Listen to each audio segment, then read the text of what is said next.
Every old city had towers with bells. We were told those bells rang to call people to prayer. But what if that was never the full reason? What if they were tuned to do something the official history forgot to mention? Before we dive in, comment where in the world you are watching from and don't forget to click subscribe. Walk through any medieval European city, any old Russian town, any pre-industrial Asian capital, and you will find the same architectural signature. Towers, always towers, and inside those towers, always bells. The official story is simple and consistent. The bells called the faithful to worship. They marked the canonical hours, they announced births and deaths and the opening of markets. They were, in the language of conventional history, instruments of social coordination and religious observance. That story is not wrong.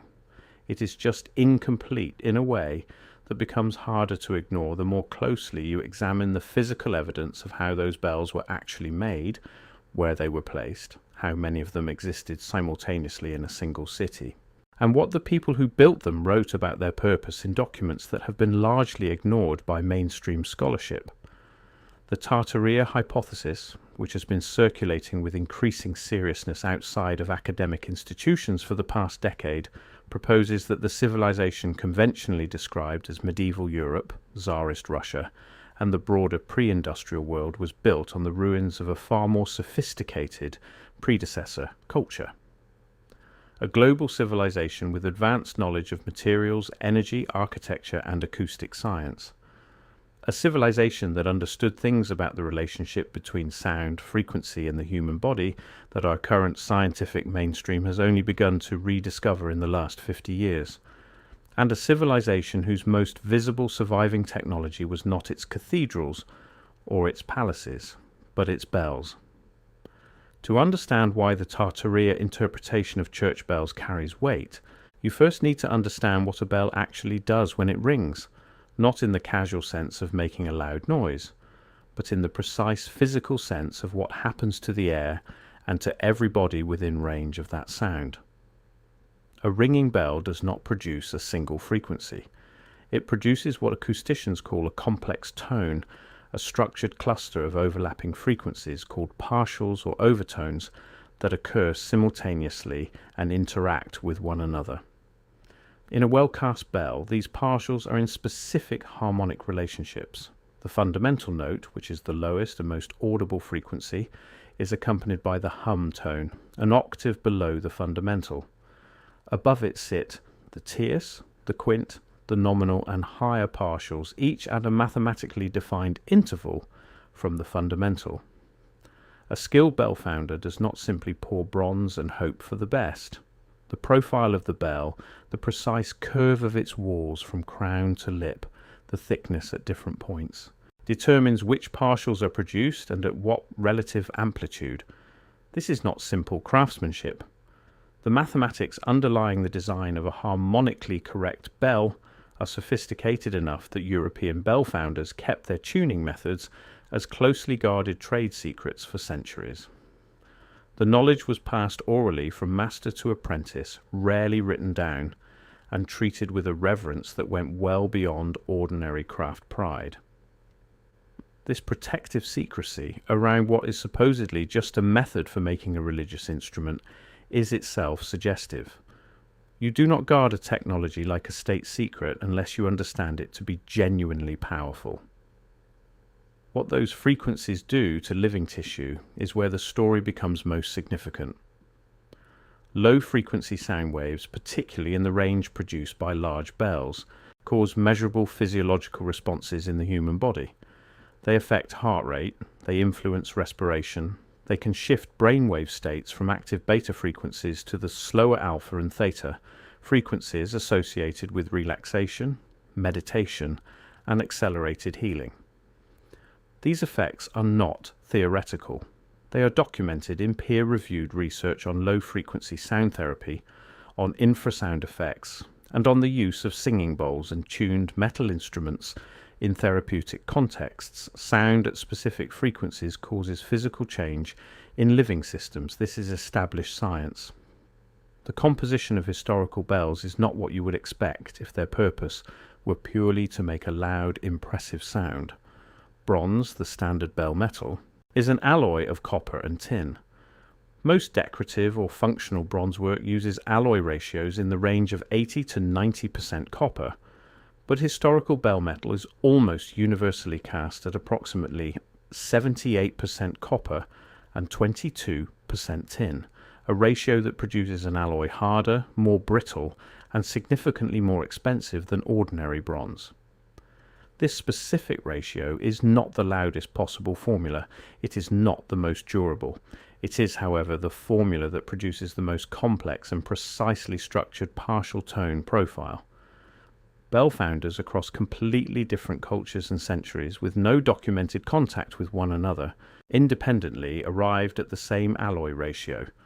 Russian bell metal, English bell metal, Japanese temple bell bronze, all of them cluster around the same 78 to 22 ratio within narrow tolerances. Convergent discovery of the same technically complex solution to the same problem across isolated traditions is one of the strongest forms of evidence for the existence of a prior shared knowledge base. The specific partial profile that the 78 to 22 alloy produces in a well-profiled bell includes frequencies in the range between 40 and 120 Hz, which corresponds to the low frequency range that has the strongest documented effects on human physiology. It also includes frequencies in the range associated with the Schumann resonances, the electromagnetic frequencies of the Earth's own electromagnetic field, to which human biology has been attuned for the entire span of evolutionary history. If bells were purely religious instruments designed to be heard as a signal, the optimal placement for them would be the highest available point in a settlement, to maximize the distance the sound could travel. This is, in fact, how modern speakers, loudspeakers, and sirens are placed, as high as possible, angled outward, aimed at maximizing range. Historical bell towers are not placed this way. When you map the locations of major bell towers in pre-industrial cities, the pattern that emerges is not a maximum coverage broadcast network. It is something closer to a grid. In Moscow, the arrangement of the great bell towers of the Kremlin and the surrounding churches, when mapped, forms a pattern of overlapping sound fields that covers the central city with multiple layers of reinforcing frequency. In medieval Cologne, the arrangement of the major church bells formed a similar pattern. In the old cities of northern India, the placement of temple bells follows a geometry that bears no relationship to broadcast optimization, but maps precisely onto the sacred geometry traditions of Vedic architecture, which are explicitly concerned with the effect of sound on human inhabitants. The Tartariya interpretation of this evidence is direct. These towers were not broadcasting stations, they were resonators in a city-scale acoustic network. Each tower was a node. The bells within it were tuned to interact with the bells of neighbouring towers, producing a standing wave pattern across the urban fabric. The people living inside that pattern were being exposed continuously and daily to a precisely structured acoustic field that was designed to affect their physiology in specific ways.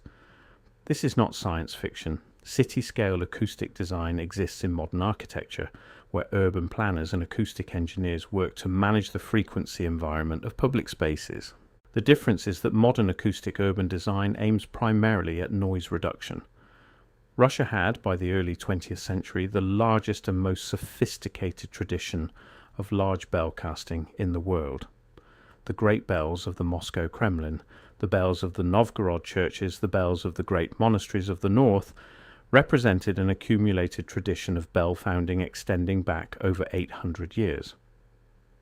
Russian bell founders worked at a scale that bell founders elsewhere rarely attempted. The Tsar bell, cast in 1735 and never successfully rung, weighs over 200 tons. The bells of the Ivan the Great bell tower, which dominated the Moscow soundscape for centuries, included instruments tuned across a range spanning multiple octaves.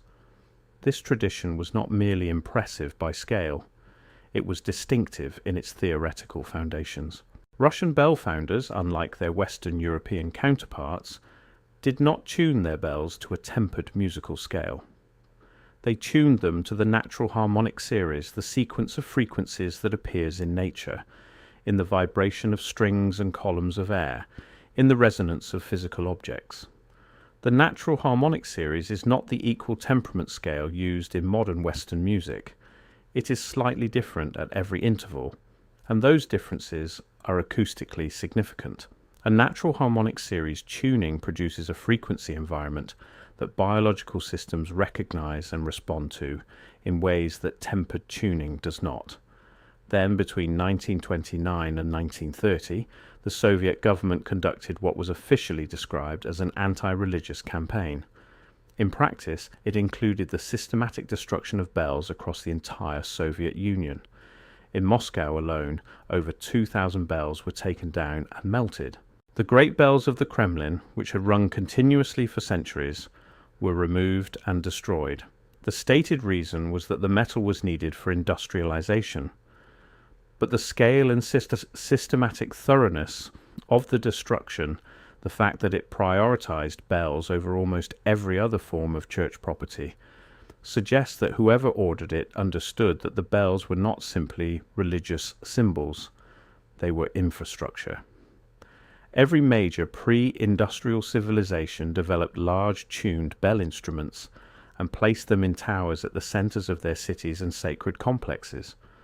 The church bells of Europe, the temple bells of Japan and China, the danta bells of Indian temples, the bell towers of Southeast Asian Buddhist complexes, the tocsin bells of Islamic minarets. The pattern is global, consistent, and predates the religious traditions that are now used to explain it. The conventional explanation is parallel cultural evolution. Every civilization independently discovered that bells were useful for calling people together and marking time, and every civilization independently built towers to hang them in. This explanation works if you do not look too closely at the acoustic properties of the instruments involved, the precise alloy ratios, the placement geometry, or the documented physiological effects of bell frequency exposure. The Tartaria framework offers a different explanation. These are not parallel independent discoveries. They are traces of a single prior civilization's technology, preserved in different regions in different cultural forms, understood to varying degrees by the cultures that inherited them, but fundamentally the same system deployed globally because it was deployed globally by the civilization that originally built it. The evidence for a prior global civilization is contested and complex. The dismantling of the great bell networks was not confined to Soviet Russia. Across Western Europe, the period from the mid-19th century through the mid-20th century saw a dramatic reduction in the number of active bells in operation. The Industrial Revolution brought factory sirens and clock towers with mechanical strikes. The urban acoustic environment shifted from the complex multi-frequency layered sound of dozens of harmonically related bells to the percussive, untuned mechanical sound of industrial civilization. The public health consequences of this shift have been documented, though not in terms that connect them to the acoustic change. Urban populations in the industrial era showed dramatically higher rates of what 19th century physicians called nervous exhaustion, and what we now call chronic stress and anxiety disorders.